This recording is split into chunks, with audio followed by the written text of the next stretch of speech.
আলহামদুলিল্লাহি রাব্বিল আলামিন ওয়াসসালাতু ওয়াসসালামু আলা রাসূলিহিল আমিন ওয়া আলা আলিহি ওয়া আসহাবিহি আজমাইন আম্মা বা'দু ফাআউযু বিল্লাহি মিনাশ শাইতানির রাজীম কুল ইন্নাস সালাতি ওয়া নুসুকি ওয়া মাহইয়ায়া ওয়া মামাতি লিল্লাহি রাব্বিল আলামিন লা শারীকা লাহু ওয়া বিযালিকা উমিরতু ওয়া আনা আউওয়ালুল মুসলিমিন ওয়া ক্বালা তাআলা ইন্না ইদ্দাতাশ শুহুরি ইনদাল্লাহি ইসনা আশারা শাহরান ফি কিতাবিল্লাহি ইয়াওমা খালাকাস সামাওয়াতি ওয়াল আরদা মিনহা আরবাআতুন হুরুম যালিকাদ দীনুল কাইয়্যিম ফালা তাযলিমু ফীহিন্না আনফুসাকুম ওয়া কাতিলুল মুশরিকিন কামা ইউকাতিলুল মুশরিকিনা কাফাতান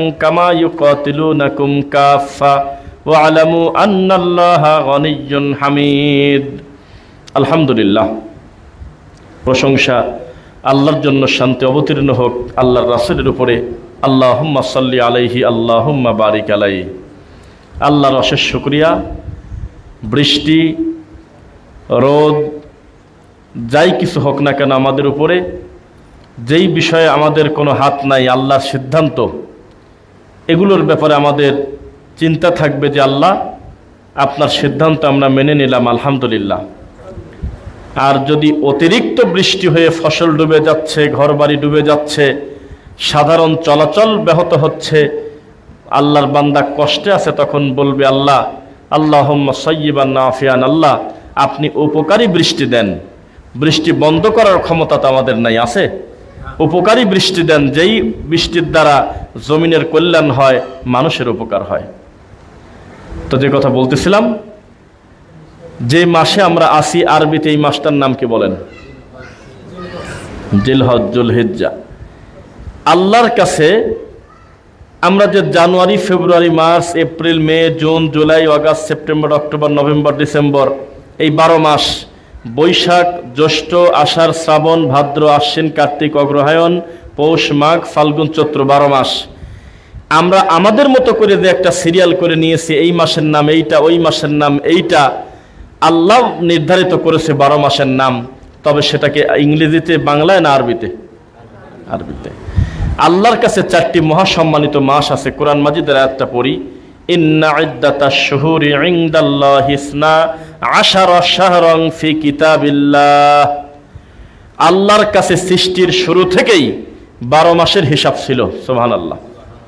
ইয়াউমা খালাকাস সামাওয়াতি ওয়াল আরদ, আসমান জমিন সৃষ্টি করার আগে, আসমান জমিন সৃষ্টি করার পরে, সেই সময় থেকেই আল্লাহর কাছেও 12 মাসের হিসাব ছিল কিতাবে লিখিত। মিনহা আরবাআতুন হুরুম, তার ভিতরে 4টি মাস হলো সবচেয়ে বেশি সম্মানী। তার একটি মাস এই মুহূর্তে আমাদের ভিতরে রানিং, যেই মাসে একটা গুরুত্বপূর্ণ হজের ইবাদত আছে, তার বাস্তবায়ন হয়। এই 10-12 মাসের ভিতরে 4 মাস যে মহাসম্মানিত, এই 4 মাসের ভিতরে রমাদান আছে কিনা? এই 4 মাসের ভিতরে মুহররম আছে কিনা? এই 4 মাসের ভিতরে অত্যন্ত গুরুত্বপূর্ণ মাস হলো জুলহিজ্জার এই 10, শুধু 10 দিন।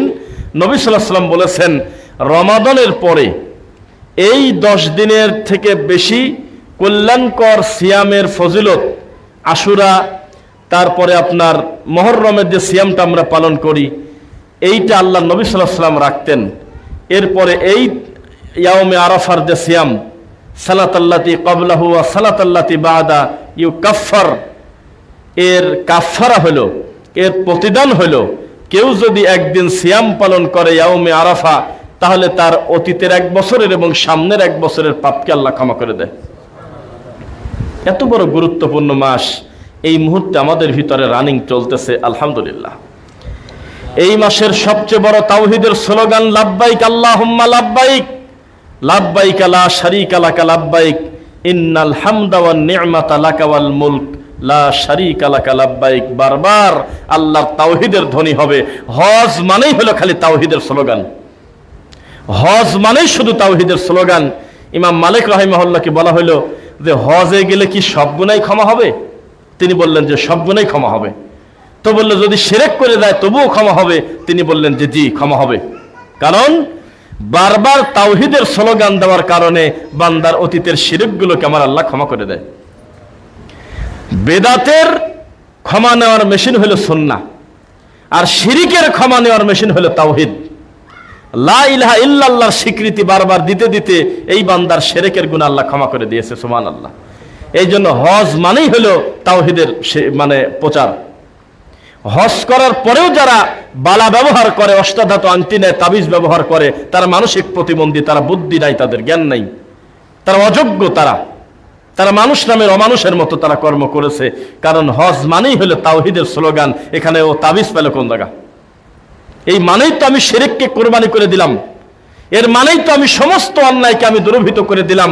অথচ সে বাড়ি এসে অনেক হাজি গলায় তাবিজ নেয় কিনা, হাতে বালা নেয়।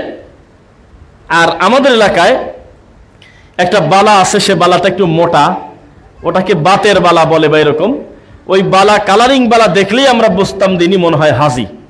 অধিকাংশ হাজির হাতে, মুরব্বী মানুষের হাতে এরকম একটা বালা থাকতো। তার দাবি এই বালাটা হাতে নিলে বাতের ব্যথা ভালো হয়। নাউজুবিল্লাহি মিন যালিক। তো যে কথা বলতেছিলাম, এই তাওহীদের স্লোগান দেওয়ার, বেশি বেশি তাকবীর দেওয়ার মাস হলো এই জিলহজ মাসের প্রথম 10। বলুন তো পৃথিবীতে আল্লাহর কাছে সবচেয়ে বড় ধ্বনি, সবচেয়ে বড় স্লোগান, সবচেয়ে বড় জিকির চারটা। এই চারটা কেউ কি বলতে পারবেন কি কি? আলহামদুলিল্লাহ, আমাদের ইমাম সাহেব বলছে, সবাই বলেছেন সুবহানাল্লাহ, আলহামদুলিল্লাহ, লা ইলাহা ইল্লাল্লাহ, আল্লাহু আকবার।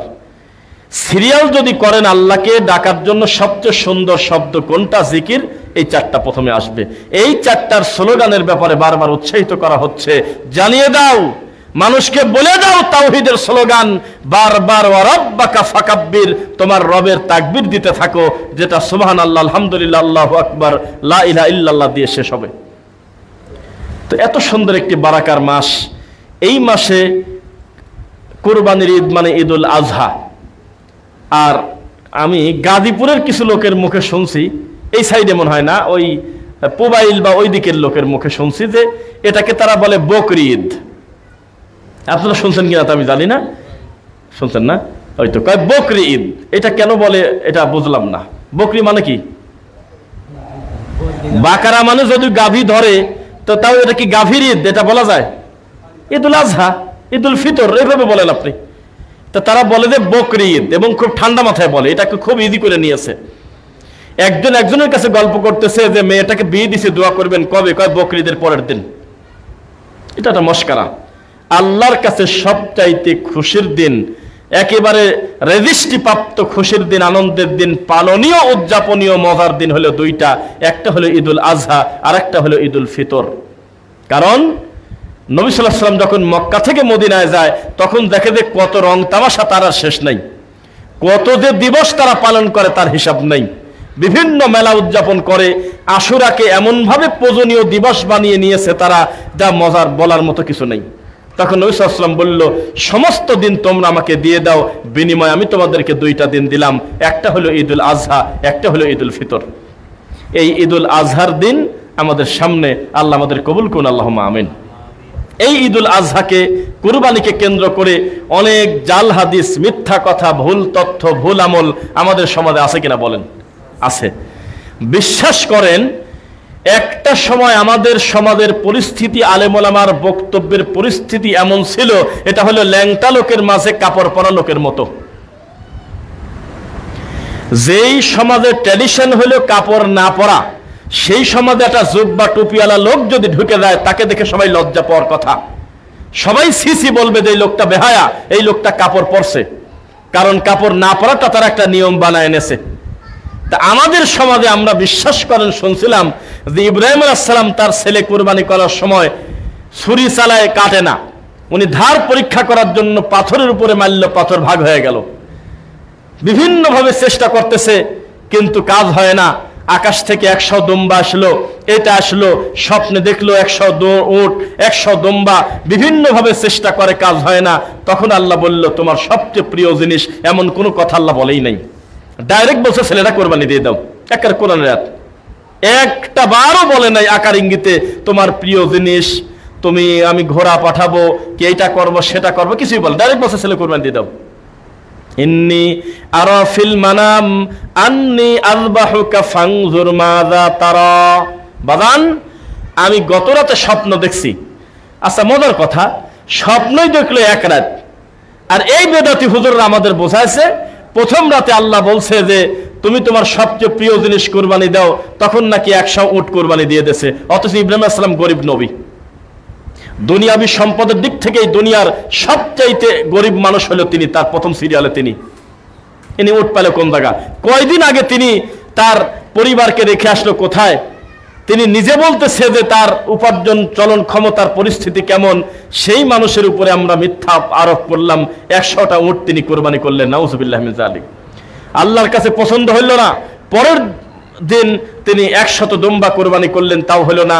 এভাবে বিভিন্ন জিনিসের নাম হতে হতে তিনি তার ছেলে কোরবানি করলেন। এ কথা মিথ্যা কথা, এটা নবীর প্রতি অপবাদ দেওয়া, কোনো আলোচনা নাই। ডাইরেক্ট বলছে ইন্নী আরা ফিল মানাম ইয়া বুনাইয়া, হে আমার কলিজার টুকরা সন্তান, ইন্নী আরা ফিল মানাম, আমি স্বপ্ন দেখছি রাত্রিবেলা, আন্নী আযবাহুকা, আমি তোমাকে জবাই করতেছি, ফানজুর মাযা তারা, এটা আমি দেখছি, তুমি কি বলো? তখন ছেলে কি বলেছিলেন? সাতাজিদুনি ইনশাআল্লাহু মিনাস সাবিরিন, কোনো চিন্তা করবেন না, ইনশাআল্লাহ আপনি আমাকে সবরকারীদের ভিতরে পাবেন। ঘটনা শেষ। কিসের সাথে কি লাগায় ঘন্টার পর ঘন্টা, বিশেষ করে আজকের জুমায় এবং তার পরবর্তী জুমায় অধিকাংশ মসজিদে ইব্রাহিম আলাইহিস সালাম এবং ইসমাঈল আলাইহিস সালামের ঘটনাকে মিথ্যা উল্টা পাল্টা জিনিস লাগায় দিয়ে রং ঢং করে মানুষকে মিথ্যা কথা বলে। আল্লাহ হেফাজত করুক, আল্লাহুম্মা আমিন। এরপরে মানুষকে বলা হচ্ছে কোরবানি শুরু হয়েছে ইব্রাহিম আলাইহিস সালাম থেকে, ঠান্ডা মাথায় বলা হচ্ছে। এবং একটা দেখলাম, আপনার এটা হাত দিয়ে বোঝানোর জন্য সুবিধা হবে, দেখবেন যে বহু ইবাদতের জিনিস মসজিদে, মাদ্রাসায়, রাস্তায় দেওয়া থাকে না? এটা হলো এই জিকির, উপরে ওঠার সময় আল্লাহু আকবার, নিচে নামার সময় সুবহানাল্লাহ, বিভিন্ন কিছু লেখা থাকে না? একটা পোস্টারে লেখা দেখলাম, কুরবানি কি তা কি জানেন? কুরবানি হলো তা যা আমাদের ইব্রাহিম নবী থেকে শুরু হয়েছে, অদ্যাবধি চলমান, আমরা আমাদের প্রিয় জিনিস কুরবানি দেব, এভাবে তিনি সিরিয়াল করে লেখছে। অথচ মিথ্যা কথা না? কুরবানি কি আগে ছিল না? কোরবানি আদম আলাইহিস সালাম থেকেই ছিল। আপনি কথা বলতে পারেন যে আমরা যে কোরবানি দিচ্ছি এই প্রক্রিয়াটা, এইটা শুরু হয়েছে ইব্রাহিম আলাইহিস সালাম আবুল আম্বিয়া থেকে, কিন্তু কোরবানি আদম আলাইহিস সালাম থেকেই ছিল, সিস্টেমটা ছিল। দলিল ওয়াতলু আলাইহিম নাবা আবনাই আদম বিল হক, আল্লাহ তার নবী সাল্লাল্লাহু আলাইহি সাল্লামকে বলতেছে, মুহাম্মদ সাল্লাল্লাহু আলাইহি সাল্লাম, আমি আপনাকে আদম নবীর 2 ছেলের ঘটনা বলি। ইয করবা কুরবানান ফাতুকুব্বিলা মিন আহাদিহিমা ওয়া লাম ইউতাকাব্বাল মিনাল আখার। আমি 2 ছেলের কুরবানির ঘটনা আপনাকে বর্ণনা করি। যখন তারা, এই কথাটা এভাবে লেখা নাই, তবে হাদিসে আছে যে কি নিয়ে শুরু হয়েছিল কুরবানির বিষয়টা। শুরু হয়েছিল বোনকে বিবাহ করা নিয়ে। শরীয়তের বহু কিছুই এক নবীর সময়ের জিনিস আর এক নবীর সময় ভেরি করে নাই। এক নবীর শরীয়ত আর এক নবীর সময় অনেক কিছু ভেরি করে নাই, পরিবর্তন হয়েছে। একটা জিনিস সব সময় ছিল ঠিক, সেটার নাম হলো লা ইলাহা ইল্লাল্লাহ। এইটা পরিবর্তন হয় নাই, কিন্তু আইনগত পদ্ধতি পরিবর্তন হয়েছে বহু জায়গায়। যেমন বহু হারাম হালাল হয়ে গেছে, বহু হালাল হারাম হয়ে গেছে, সিস্টেমের উপরে, সময়ের উপরে। তো আদম আলাইহিস সালামের সময় কোরবানির সিস্টেম এইভাবে পশু কোরবানি ছিল না। তাদের ভিতরে যদি কোনো সিদ্ধান্তে পৌঁছানোর ব্যাপারে আল্লাহর দিকে তাকানো লাগতো, তখন একে অন্যকে বলতো আমরা কোরবানি পেশ করি। আমাদের কোরবানি যদি উপর থেকে আগুন এসে যদি পুড়ে যায়, যারটা পড়বে বোঝা যাবে যে সে তার কোরবানি কবুল হয়ে গেছে। এটা একটা সিস্টেম ছিল। তো 2 ভাই যেহেতু বোনকে বিবাহ করা নিয়ে কাহিনী, এক জোড়াটা বিপরীত জোড়া না করে উনি ওনার জোড়া নিতে চাচ্ছে, তখন আল্লাহর পক্ষ থেকে এটা তো গ্রহণ করা হবে না। তখন তারা 2 ভাই কোরবানি পেশ করলে আল্লাহর কাছে, যে আমরা কোরবানি দিই আল্লাহর কাছে। তো একজনের কোরবানি আকাশ থেকে আগুন এসে জ্বলে গেল, আর একজনেরটা ওইভাবে থাকলো। যার কোরবানিটা আল্লাহ কবুল করলেন তিনি তো সন্তুষ্ট হয়েছে, আলহামদুলিল্লাহ, আল্লাহ সিদ্ধান্ত মেনে নিয়েছে। কিন্তু যারটা কোরবানি কবুল হয় নাই, এখান থেকেই শুরু হয়েছে মানুষ হত্যা, মার্ডার। কিয়ামত পর্যন্ত যত মানুষকে বিনা অপরাধে হত্যা করবে, রাষ্ট্রীয় আইনের বাইরে, ইসলামী নিয়মের বাইরে, কেসাসের বাইরে, প্রত্যেকটা মানুষ হত্যার যত পাপ হবে, আদম নবীর এই হত্যাকারী ছেলে একা তত পাপী। কারণ হত্যা প্রথা তিনি সর্বপ্রথম চালু করেছেন। কথা কি বুঝতেছেন আমার? কতল হত্যা অধ্যায়টা পড়ে দেখবেন, সহিহ হাদিসের কিতাবে আছে। এই যে ইসরায়েলে নিরীহ মুসলিম ভাই বোনদের, ফিলিস্তিনের ভাই বোনদেরকে মারতেছে ইসরায়েলরা, গুন্ডারা মারতেছে না? বাংলাদেশে একে অন্যকে দলীয় কারণে, হিংসার কারণে, গৌরবের কারণে, চেয়ারের কারণে, পদমর্যাদার কারণে, অর্থের কারণে মারতেছে না মানুষ হত্যা? এই লোকটা হত্যা করে যত পাপী, আদম নবীর ছেলে অটোমেটিক তত পাপী। যেমন এখানে একটা লোকের ধান ক্ষেত বা এটা ক্ষেত খামার, তার নিজস্ব পার্সোনাল জমি, এর ভিতর থেকে আপনি অকারণে রাস্তা, এই জমি ভেদ করে ফসলের ভিতর দিয়ে আপনি চলে গেলেন। কিছু সময় পর মনে করলাম যে আমিও যাই, শর্টকাট হবে, এদিক দিয়ে এত দূর ঘুরে আসার থেকে মাঝখানে একটু মানুষ গেলে দেখবেন যে ধান ভাগ হয়ে যায়, আমিও গেলাম। এরপরে আরো 5 জন যেতে যেতে ওই দিক দিয়ে যদি মরা পর্যন্ত যদি রাস্তাও হয়ে যায়, আর ওই মালিক যদি কষ্ট পায় যে আমি তো রাস্তা চাইছিলাম না, কোন এক শয়তানের কারণে এটা রানিং হয়ে গেছে, যত মানুষ আমরা এই রাস্তা দিয়ে যাব তত মানুষের পাপ ওই লোকটার একা তত পাপ হবে। এটা হলো সাদাকা জারিয়া, একটা হলো গুনাহে জারিয়া। বোঝেন এটা? মানে নেক কাজের প্রচলন করলেও নেকি, আবার মন্দ কাজের প্রচলন করলেও গুনাহ আছে কিনা? আছে। তো যে কথা বলতেছিলাম, তো ওদের ঘটনাটা সংক্ষেপে বলবো যাতে আমরা এখানে আসতে পারি। তো যার কুরবানি কবুল হলো না, খেয়াল করবেন, ইয কররবা কুরবানান ফাতাকুব্বিলা মিন আহাদিহিমা ওয়া লাম ইউতাকাব্বাল মিনাল আখর, একজনের কুরবানি কবুল হলো আর একজনেরটা হলো না। তখন একজন আরেকজনকে বলতেছে ক্বালা লা আকতুলান্নাক, যারটা কুরবানি হয় নাই সে আরেক ভাইকে বলতেছে আমি তোমাকে এখনই জবাই করব, হত্যা করব, মেরে দেব, কতল করব। ক্বালা লা আকতুলান্নাক ক্বালা ইন্নামা ইয়াতাকাব্বালুল্লাহু মিনাল মুত্তাকিন, যাকে মেরে ফেলতে চাচ্ছে সেই ভাই বলতেছে যে আমি আল্লাহকে ভয় করি, আল্লাহ তোমারটা কবুল করে নাই, আমারটা করছে, এখানে আমার দোষটা কি? লাইম বাসাত্তা ইলাইয়া ইয়াদাকালি তাকতুলানি মা আনা বিবাসিতি ইয়াদিয়া ইলাইকা লিআকতুলাকিন্নি আকাফুল্লাহ, আমি বলবো তুমি আমাকে হত্যা করো না, তারপরেও যদি তুমি গায়ের জোরে আমাকে হত্যা করো, ইন্নী আখাফুল্লাহ, আমি আমার আল্লাহকে ভয় করি। লাইম বাসাত্তা ইয়াদাইয়া লিতাকতুলানি মা আনা বিবাসিতি ইয়াদিয়া ইলাইকা লিআকতুলাক, তুমি যদি আমাকে মারো, তুমি তোমারও ক্ষতি করলে, আমাকে ক্ষতি করতে গিয়ে তুমি আমার গুনাহগুলোও নিয়ে নিলে। তারপরে এক ভাই আরেক ভাইকে বলতেছে যে তুমি যদি আমাকে হত্যা করো তাহলে তুমি আমার গুনাহ সহ তুমি চলে যাবে। এখানে একটা কথা আছে, মানুষ হত্যা করা কিন্তু ছোট পাপ না। কেউ যদি মানুষ হত্যা করে তার পাপের ব্যাপারে, শাস্তির ব্যাপারে একই কথা 3 বার বলা হচ্ছে। সে যেন সারা পৃথিবীর মানুষকে হত্যা করেছে। কতালান নাসা জামিয়া, একজনকে হত্যা করার শাস্তি সারা পৃথিবী হত্যা। 2 ফাজাসাউহু জাহান্নাম, তার শাস্তি হলো জাহান্নাম, খালিদিনা ফিহা, চিরকাল। এটার ব্যাখ্যা আছে চিরকালের। এবং আল্লাহ লানত তার প্রতি, এটাও কয়েকবার একই কথা 3-4 বার আসছে। মানুষ হত্যা করা কত বড় পাপ। তো যাই হোক, এক ভাই এক ভাইকে মেরেই দিল। ইন্নী উরিদু আন তাবু আবি ইসমি ওয়া ইসমিকা ফাতাকুনা মিন আসহাবিন নার, যখন দেখলো যে না ভাই মারতে আসতেছে আর বাঁচা যাবে না, তখন বলতেছে ঠিক আছে মেরে দেন, আমার অন্যায় আর আপনার অন্যায় একসাথে নিয়ে আপনি জাহান্নামে চলে যান। ফাতাকুনা মিন আসহাবিন নার ওয়া যালিকা জাযাউজ জালিমিন, জালেমদের জন্য কি আল্লাহর সাহায্য আছে? নাই। তো এক ভাই আরেক ভাইকে মেরে দিল। মেরে দেওয়ার পর ঘটনা আছে, আসলে তার অনুশোচনাও ছিল। যেমন লাশ দাফন করবে কিভাবে জানে না, ভাই তো ভাইকে মারি দিয়েছে, কি করবে এখন, যায় বাসায় কি বলবে আর একে কি করবে। তখন মাটি দেওয়ার সিস্টেমটাই জানতো না।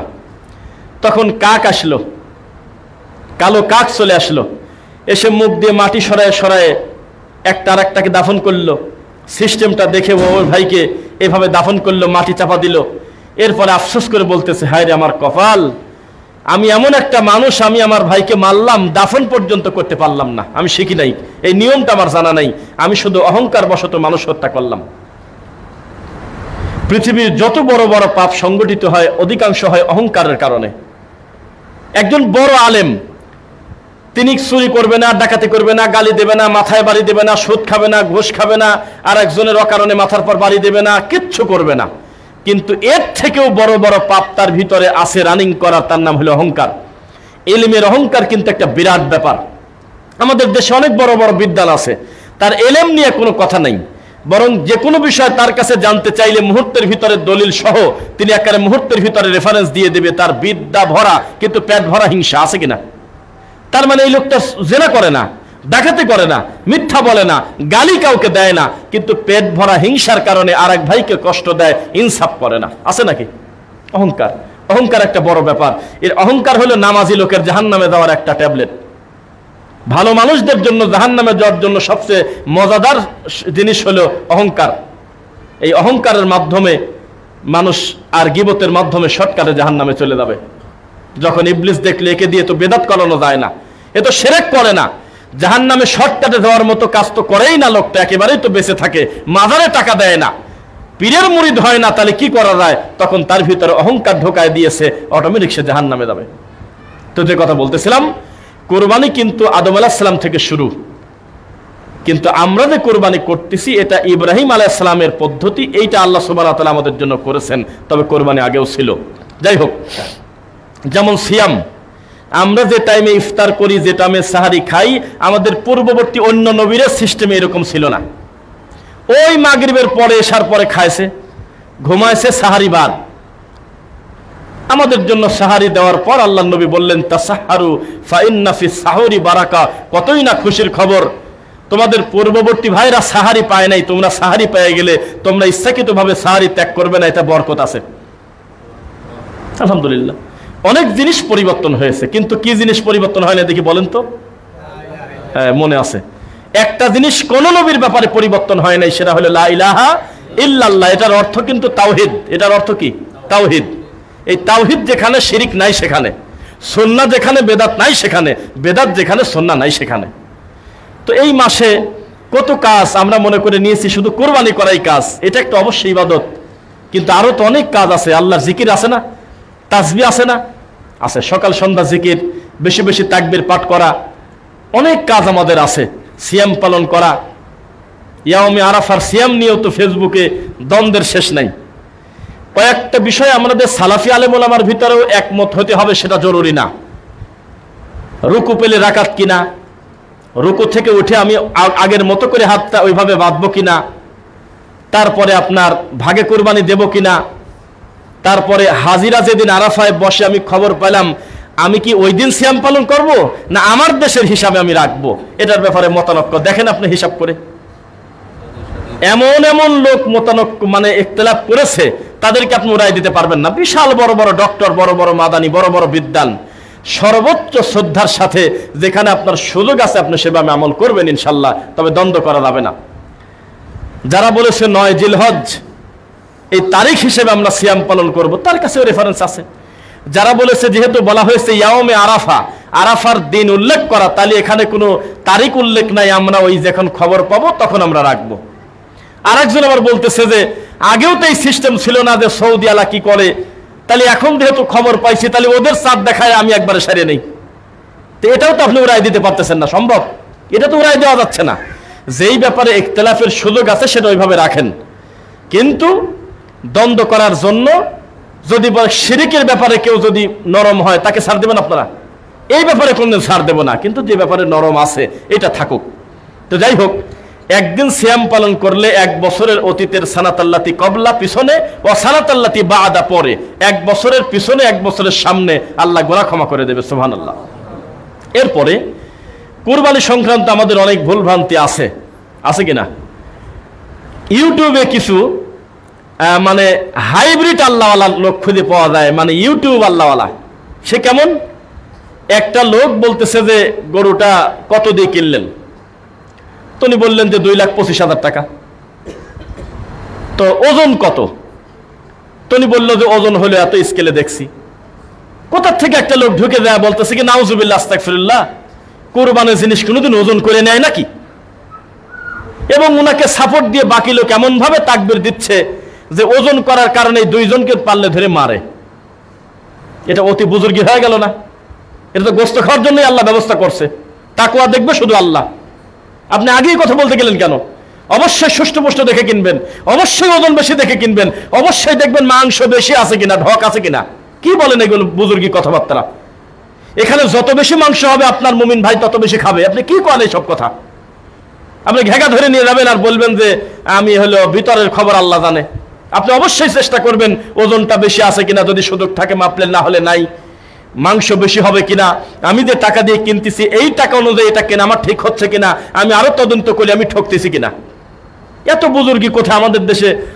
কয়েক কোরবানের জিনিসের গোস্ত কয় কেজি জিজ্ঞাসা করা ঠিক না, ওজন জানা ঠিক না, কেউ কেউ বলে দামও বেশি করা ঠিক না। না, এই কথা আপনাকে বলে নাই, কোনো হাদিসে তা লেখা নেই। লা ইয়ানালাল্লাহু লুহুমুহা ওয়ালা দিমাউহা ওয়ালাকিন ইয়ানালুহুত তাকওয়া মিনকুম। যিনি কোরবানি যার পক্ষ থেকে দেওয়া হবে তার দেখবেন তাকওয়া। বাকি মাংসটা তো আমি আর আপনিই খাবো, নাকি বলেন? আমরাই তো খাবো। আল্লাহর কাছে পৌঁছাবে মাংস, রক্ত হাত দিয়ে কিছুই যায় না, যায় হলো তাকওয়া। এই জন্য মাংস বেশি দেখে, সুষ্ঠুপুষ্ট দেখে, রোগানা, কান কাটানা, লেস কাটানা, একটু দেখে শুনে ভালো জিনিস আপনারা কিনবেন। যদি সুযোগ থাকে স্কেলে ওজন দেওয়ার, এইটার সাথে কোনোদিন হালাল হারামের সম্পর্ক না, এটা দেওয়া থাকলে ভালো, আলহামদুলিল্লাহ। ওজন দেন, অসুবিধা কি? দিয়ে যদি বোঝা যায় যে না আমি দামে জিতেছি, আমি যে টাকা দিয়ে কিনছি তাতে মাংস বেশি হবে, এর দ্বারা আমি মানুষকে বেশি দিতে পারবো, খারাপ কি? বোঝা কি যাচ্ছে? কারণ এই কথা বলার উদ্দেশ্য কি, কিছু লোক কোরবানিকে এটা একটা মস্কারা মনে করে নিয়েছে। 3 বছর 4 বছর একটা গরু হয়তো পুষেছে, মেয়ে ছেলে ফেলে হাটে চলে যায়, যা বলে যে গরু কত, কয় যে 3 বার যদি বেশি 20 লাখ করে তাও আমার লস যায়। মানে এটা একটা মজা করা, মানে কি যে এটা মস্কারা। তারপরে গরু নিয়ে বিভিন্ন রকমের ঢং হয়। এই গরুর নাম রাখতেছে মানুষের নামে, বিভিন্ন জিনিসের নামে রেখে রেখে 30 লাখ 40 লাখ বলে বলে এটা পাল্টাপাল্টি করে একটা মস্কারা করা হচ্ছে। এ ধরনের কোনো প্রতিবেদন দেওয়া শরীয়তে বৈধ নয়। পছন্দ হবে, বান্দা যাবে আর এক মুমিন ভাইয়ের কাছ থেকে কিনে নিয়ে চলে আসবে। অবশ্যই বার্গেনিং করতে হবে, করবেন না মানে? নিজের জিনিস কিনতে গিয়ে যদি 3 হাত যাচাই করেন, আল্লাহর জন্য কোরবানি করতে গিয়ে প্রয়োজনে 5 হাত তদন্ত করা হোক, আপনার মন মতো জিনিস আপনি কিনবেন। লাং তানালুল বিররা হাত্তা তুনফিকু মিম্মা তুহিব্বুন। যেটা নিজেই তুমি পছন্দ করো না তোমার নিজের জন্য, তুমি আল্লাহর রাস্তায় দাও কোন হিসাবে? এমন একটা মরা জিনিস দাও কিভাবে আল্লাহর কাছে? যে জিনিসের দেখতে রোগা, কান কাটা, শরীর চলে না, এরকম জিনিস তুমি দাও কিভাবে আল্লাহর কাছে? সুষ্ঠ জিনিস দিবেন ইনশাআল্লাহ। ভাগে করবেন না একা করবেন, এ ধরনের যুদ্ধ একটি ইউটিউবে ঢুকে দেখেন। যাদের মাধ্যমে আমরা এলেম পাই, যাদের মাধ্যমে আমরা সঠিক দিন ধর্ম নেই, এলেম পাই, দেখবেন যে তাদের ভিতরে কিছু কথাবার্তা বেশ কম আছে। কেউ একেবারে 7 ভাগে পুরাটাই না করে দিচ্ছে, কেউ বলতেছে যে না 7 ভাগে দেওয়া কোনো অসুবিধা নাই, কেননা আল্লাহর নবী কোনো কন্ডিশন দেয় নাই যে 7 ভাগে শুধু সফরের সাথে খাস, এর বাইরে দেওয়া যাবে না, তা আমার নবী বলেন নাই। কেউ বলেছে 7 পরিবার আর 7 জন আলাদা, অনেক কথা। তবে শায়েখ মতিউর রহমান মাদানী হাফিজাহুল্লাহর বক্তব্য এটা সবচেয়ে বেশি আমাদের কাছে গ্রহণযোগ্য মনে হয়েছে।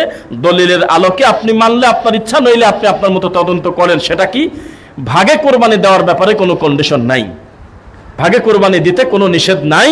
এ ধরনের সালাত থেকে আমরা বিশুদ্ধভাবে আলাদা কোনো প্রমাণ পাই না যে ভাগে কোরবানি দিলে অন্যায় হবে। আমরা এক সময় না বুঝে বলছি যে ভাগে কোরবানি দেওয়া যাবে না, তবে দেওয়া বৈধ। যদি বলেন যে একা, তা আমি কি একার কথা বলছি নাকি? দিলে তো আরো ভালো, দেন, একা দেন। এটা তো মুখামুখি কিছু না, ক্লাস না। আপনি একা দিতে পারলে দেন, ছাগল দিলে ছাগল দেন। তবে সবাই যদি মনে করে যে আমি ওই এদিকে আছে ওদিকে এক এক রকম বলে, আমি ঝামেলায় যাবো না, আমি একটা ছাগল কিনে দেব, সবাই যদি এই চিন্তা করে তো গরুর কি হবে? এটা হলো উটে 10 ভাগ, কয় ভাগ? কয় ভাগ বললাম? গরুতে 7 ভাগ। মহিষও গরু, মহিষ কি গরু। তো 7 ভাগে কোরবানির ব্যাপারে কোনো নিষেধাজ্ঞা নাই। কেউ দিলে তার ব্যাপারে যদি কটূক্তি করেন, তাহলে আমার মনে হয় যে আপনার মানসিক সমস্যা আছে। যে ব্যাপারে আল্লাহ নিষেধাজ্ঞা করে নাই, নবী নিষেধাজ্ঞা করে নাই, যেই ব্যাপারে ফরজের বিষয় না, সেখানে আপনি আরেক ভাইকে কষ্ট দেওয়ার জন্য এই মন্তব্যগুলো করবেন না। ফেসবুকে ঢোকা যায় না। যে লোকটা 7 ভাগের পক্ষে, মনে হচ্ছে একা দেওয়াটাই অন্যায়। যে একার পক্ষে সে 7 ভাগ আলাকে মানুষই মনে করে না, এটা অন্যায়, এটা করবেন না। সুযোগ থাকলে একা দেন। রাজস্থান থেকে ওই যে শেখ আব্দুর রাজাক বিন ইউসুফ হাফিজাহুল্লাহ বলে যে বেশি টাকা থাকলে আপনি রাজস্থান থেকে উট নিয়ে এসে কোরবানি দিয়ে দেন। সামর্থ্য যদি কম থাকে একটা ছাগল আপনি দিতে পারেন, এটা একটা নীতি ফলো করতে পারেন। তবে ভাগের ব্যাপারে আমরা কোনো বিতর্ক করব না। যে কথা বলতেছিলাম, কোরবানির পশু আমাদের তো নিজেদের তো চোখ দিছে আল্লাহ, দিছে কিনা? যদি 5 দিন আগে কেনার সুযোগ থাকে কেনেন, নিজে হাতে খাওয়ান, একটা শ্রদ্ধা ভক্তি তৈরি হোক। বিদেশ থেকে ফোনে টাকা পাঠায় দিচ্ছে, ঢাকা থেকে গাজীপুরে টাকা পাঠায় দিচ্ছে, গরুটার কালার কি, দেখতে কেমন কিছুই জানে না, ওই একজনের মাধ্যমে কিনছে, এরপরে মাংস বিলি হয়ে যাচ্ছে, লোকটা এখন পর্যন্ত ঠিকই পেল না। এইটা একটা দরদ কিভাবে হয়? নিজে দেখে শুনে দেওয়ার চেষ্টা করবেন, তার প্রতি একটা দয়া তৈরি হোক। যদি বাসায় জায়গা থাকে 2 দিন 1 দিন আগে কেনেন, 5 দিন আগে কেনেন, তাকে খাওয়ান। আর যদি না থাকে সেটার ব্যাপারে আপনাকে আল্লাহ হিসাব নেবে না, সাধ্যের বাইরে আল্লাহ জুলুম করেন না। আর কুরবানির যে বিষয়, এইবার একটু সত্য কথা বলবো, আপনারা খারাপভাবে নেবেন না। এটা হলো ইমানদারের বেহায়াপনা। লোকটা ইমানদার, ভদ্র, ভালো, কোরবানি দিয়েছে, কিন্তু একটা কাজ করে কোরবানির নেকি আবার বেঁকে চলে যাচ্ছে। কি? মানুষকে কষ্ট দেয়, 7 দিন পর্যন্ত পাকা রাস্তা দিয়ে হাঁটা যায় না এই রক্তের দুর্গন্ধে। মরা কুত্তা মরে গেলে যে গন্ধ হয় তার থেকে বেশি কঠিন দুর্গন্ধ হয়। 5 দিন 3 দিন পর্যন্ত যেই জায়গায় একেবারে অবাধে গরুর রক্ত, গরুর ভুঁড়ি, গরুর গোবর মিশায়ে লোকটা রেখে চলে গেছে, আরামে গোস্তনি ফিরিতে ঢোকা বসে গেছে, এদিকে মানুষ যাচ্ছে আর গালি দিচ্ছে, ওকে তা বোঝে? এটা কি মুমিনের কাজ? রাস্তা থেকে কষ্টদায়ক জিনিস সরায় দেওয়া হলো ইমানদারের ইমানের শাখা। আর আমাদের দেশের শাখা কি? আপনি গলিতে গলিতে ঢুকতে পারবেন না। এদেরকে আমি বলি হলো ছোট লোক, এটা হলো নোংরা খাটাস। এরা হলো ওই কি বলবার, ওদের কিছু কিছু সাধু বাবা দেখেন না রাস্তায় ঘোরে। এক ইউটিউবার বলতেছে যে আপনার মাথায় জট হয়েছে কত বছর? কয় যে 2 বছর 4 মাস। গোসল করেন না কতদিন? তো কয় এতদিনই। কবে গোসল করবেন? কয় যে 3 বছর 9 মাস 22 দিন হলে আমি গোসল করব, তখন আমি একটা পর্দায় পৌঁছে যাব সাধক। আমাদের ভিতরে এরকম কিছু খাটাস প্রকৃতির লোক আছে। একটু মাটিটা খাল করে গভীর করে, অথবা ড্রেনেজ ব্যবস্থা থাকলে একটু কষ্ট করে দিতে পারে, ভালো ব্লিচিং পাউডার দিয়ে একবারের জায়গা 5 বার পানি দিয়ে ঝাড়ু দিয়ে পরিষ্কার করে যদি প্রত্যেকে যার যার দায়িত্বে করে, কতই না ভালো হয়। গ্রামগঞ্জের রাস্তা দিয়ে 5 দিন 10 দিন পর্যন্ত হাঁটা যায় না। আমান একটা গরুর যত পেটের নাড়ি ভুড়ি ফেলা রাখছে রাস্তার কোনায়। পাকা রাস্তার এই পাশে জবাই করছে, ওই পাশ গড়ে পুরা রাস্তা দিয়ে রক্ত চলে গেছে, এই রক্তের গন্ধ তাকে প্রায় 7 দিন। এইটা কোন হাদিসে আছে? এইটা আপনি পাইলেন কোন জায়গা বলেন? কুরবানি করে কতটুকু নেকি পাইছেন তা আমি জানি না। এই মানুষকে কষ্ট দিয়ে পুরাটা বেঁকে চলে গেছে, এটা বোঝা যায়। এই কাজ করবেন না, মনে থাকবে। পরিচ্ছন্ন মুমিন হলে পরিচ্ছন্ন, পরিবেশ সুন্দর, আল্লাহ নিজে সুন্দর, তিনি সুন্দরকে পছন্দ করেন। এমন কোনো কাজ করবেন না যেটা বেহায়াপনা। এই কারণে আমরা কুলুপ ধরে যারা খক খক করে কাশে তাদের বিরোধিতা করি। আর আপনি কি বলেন এগুলো? আমার একটা মাটি ধরে এই পাকা রাস্তা দিয়ে হাঁটে, কত মেয়ে ছেলে পেলে স্কুলে যায়, কত ভদ্রলোক চলাফেরা করে, একটা হাজি লোক হাঁটুর উপরে কাপড় তুলে লুঙ্গি পরে, তারপরে সে কুলুপ ধরে খেক খাক করে কাশে। এটা আমরা নিষেধ করি, যেটা বেহায়াপনা, দেখতে অরুচি। এটা ইসলাম হতে পারে না। ইসলাম হলো পবিত্র পানি আছে আর কিছুই লাগবে না। যদি তার মনে হয় যে আমি টিস্যু ধরবো, তো ওই জায়গা বসে ধরুক, ও রাস্তায় এসে ঘরে কি কামে? কথা বুঝতেছেন আমার? এটা মানুষ বোঝে না। পবিত্রতা, পরিচ্ছন্নতা একটা ইবাদত। নবী সাল্লাল্লাহু আলাইহি ওয়াসাল্লাম বলেছেন, আল হায়া ওয়াল ঈমান করনাহু জামিআ। লজ্জার ঈমান হলে একসাথে থাকে। ইযা রুফিয়া আহাদুহুমা রুফিয়াল আখার। দুইটার একটা যদি উঠে যায় আর একটার দামই নাই, উঠে চলে গেছে। তাহলে বোঝা গেল যার লজ্জা নাই তার, আর যার ঈমান নাই তার লজ্জা নাই। লজ্জা একটা ইবাদত না? দেখেন কত কথা মনে এসে যায়। একজনকে বললাম, সালাতের থেকে, নামাজের থেকে বেশিবার তাগিদ দেওয়া হয়েছে এমন একটা ইবাদতের নাম বলেন তো কেউ? আপনারা বলেন। জানি না, কোনো উত্তর নাই। সবর। নামাজের ইবাদতের কথা আছে কয়বার? হ্যাঁ, কয়বার? আর সবরের কথা আছে 90 বার। সবরের কথা বলতেছে, এই ব্যাপারে কোনো ওয়াজ আছে? সবর ইবাদত, সবর ইবাদত না? ওয়াস্তাইনু বিস-সাবরি ওয়াস-সালাহ। সালাতের মতো দামি ইবাদতের গাছ সাথে লাগানো রয়েছে সবরের কথা, ধৈর্যের কথা। অথচ এই ইবাদতের ব্যাপারে আমাদের কোনো ভূমিকাই নেই। তো ঠিক লজ্জা হায়াটাও ঠিক তেমন। গরু কত বড় কিনবো সেটার প্রতিযোগিতা হয়তো হচ্ছে, কিন্তু কত বেশি পরিচ্ছন্ন থাকবে এই ব্যাপারে কোনো হিসাব হচ্ছে না। এই দৃশ্য যদি কোনো হিন্দু মালায়ন দেখে, কোনো বৌদ্ধ খ্রিস্টান ওই রাস্তা দিয়ে যায়, ও তো আমাদের ধর্মকে কটূক্তি করবে। এটা কেমন ইবাদত যে একটা পশু রাস্তার পর জবাই করে এই পুরা বর্জ্য নোংরা রক্ত মিশায়ে মানুষ চলাচলের মানে অযোগ্য করে তোলা, এটা কোন ইবাদত? তাহলে খারাপ ভাবে নেবে। খবরদার, যেটা অসুন্দর সেটা ইসলাম নয়, যেটা অপবিত্র সেটা মুমিনের জন্য নয়, যেটা নোংরা সেটা ইসলাম নয়, যেটা পবিত্র সুন্দর সেটাই হলো ইসলাম। জর্দাটা যিনি খান তিনি এটাকে সুন্দর মনে করেই খান। কেউ বলে যে ওই কি বলে উনি হলে মাকরু জেনে খায় না, এটা ভুল কথা। পাপকে পাপ জেনে খাওয়া যাবে? এটা সম্ভব? শয়তান তার চোখে পেশাব করে পর্দা দিয়ে দিয়েছে, এই জন্য হারাম জিনিস পর্যন্ত তিনি আর হারাম হিসাবে দেখে না, হালাল মনে করেই খায়। তাছাড়া এটা খাবে কিভাবে? ওই যে কি বলে আবেগ আমাদের কোথায় দেখেন। একটা বিষয়ে বেশি গা ভাসায় দেওয়া কত খারাপ। একজনের জন্য প্লেন চলে আসছে তাকে নেওয়ার জন্য, ঘটনা যদি সত্যি হয়, এরকম কিছু ঘটে থাকে, আমরা আল্লাহ শুকরিয়া আদায় করবো, আলহামদুলিল্লাহ। তো এটা কি কোনো হালাল হারামের কিছু? এটা কি নাজিলকৃত কোনো ওহী? এই লোকটাকে এখন এমন করবে, কয়দিন পর না খালি একটা ইউটিউবার বানা ফেলে। একটা লোক তরমুজ বিক্রি করতে যায়, সে গ্রামের লোক, জোকার টাইপের হাসি টাসে, সে ওই মধু বলছে, আরো কি সব বলে ফেলছে। এই পাগল ডাক টান দিয়ে নিয়ে যায়, নাটক বানায়, কৌতুক বানায়, কয় জোরে করে দৌড় দেন তো দৌড় দেয়, আবার একটু হাঁটি আসেন তো হাঁটি আসে, ব্যবসা সব গোল্লায়। সেই দিন একটা লাইভ এসে বলতেছে, আমি কিন্তু বিষ খাবো, আমি কিন্তু ফাঁসি নিয়ে মরে যাবো, আমার দোকানে মাল কিনতে এসে খালি ছবি তোলে। আমরা একটা অসভ্য জাতি, আমরা, আমাদের হায়া লজ্জা নাই, আমরা একটা বেহায়া জাতি। আমরা বেচা কেনা করতেছে, যদি তার শব্দ খারাপ লাগে ধমক দেন, এই এত কথা বলেন কি কারণে? তরমুজ বিক্রি করেন, বিক্রেতা চেঁচান কি কারণে? শেষ। খিলখিল করে শিক্ষিত লোক দেয়া তার সামনে ক্যামেরা নিয়ে দাঁড়ায়, আর একবার বলেন তো দেখি তরমুজকে মধু। অসভ্য জাতি আমরা। ওই যে লোকটার জন্য প্লেন ব্যাকে আসছে, এটা যদি আল্লাহর নিয়ামত হয় আমরা বলবো আলহামদুলিল্লাহ, কিন্তু এটা একটা দলিল বানায় এনেছে, শরীয়তের দলিল। আগামীকালকে যদি ওর থেকে বড় ভালো মানুষের জন্য বিমান ব্যাকে না আসে, এখন কি করবেন? কোন জ্বালার জ্বালা? এইটা আপনারা কেন করেন? আল্লাহর কসম, আমরা আমাদের এই দুই চোখ দিয়ে ছোটবেলায় আমরা দেখছি বড় একটা ডেক জ্বালানো, হাজার হাজার মানুষ সেই বাড়িতে গিয়েছে। তার লোকটার নাম ছিল আশু। তিনি আমার এক ওস্তাদের ভাই। কোরবানির ঈদের গরুর মাংস তার বাড়িতে রান্না হচ্ছিল, লোকজন অনেক বেশি, না কোন একটা খয়রাতের অনুষ্ঠানে মনে হয়, আল্লাহ তুমি ভালো জানো, মনে নাই।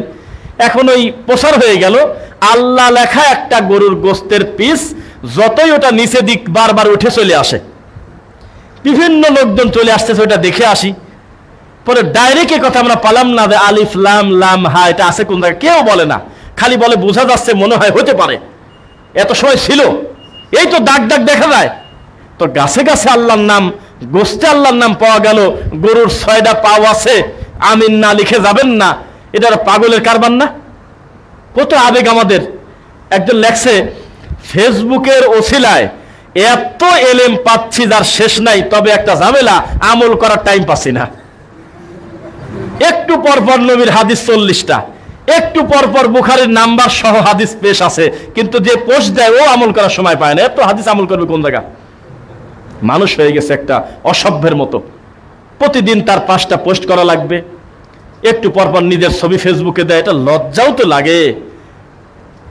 আমাদের থেকে খুব বেশি মানুষের সামনে আল্লাহ আপনাদেরকে চলায়। মিনিটে মিনিটে ছবি পোস্ট দিয়ে কি বোঝাতে চাচ্ছেন? ব্যক্তিত্ব নাই। ওই কোরবানির পশুটার অন্তত 10টা ছবি তুলে আপনি ফেসবুকে বারবার দিচ্ছেন যে 1,30,000 দিয়ে কিনছি, ঠগা হয়েছে নাকি? কি কয় এগুলি?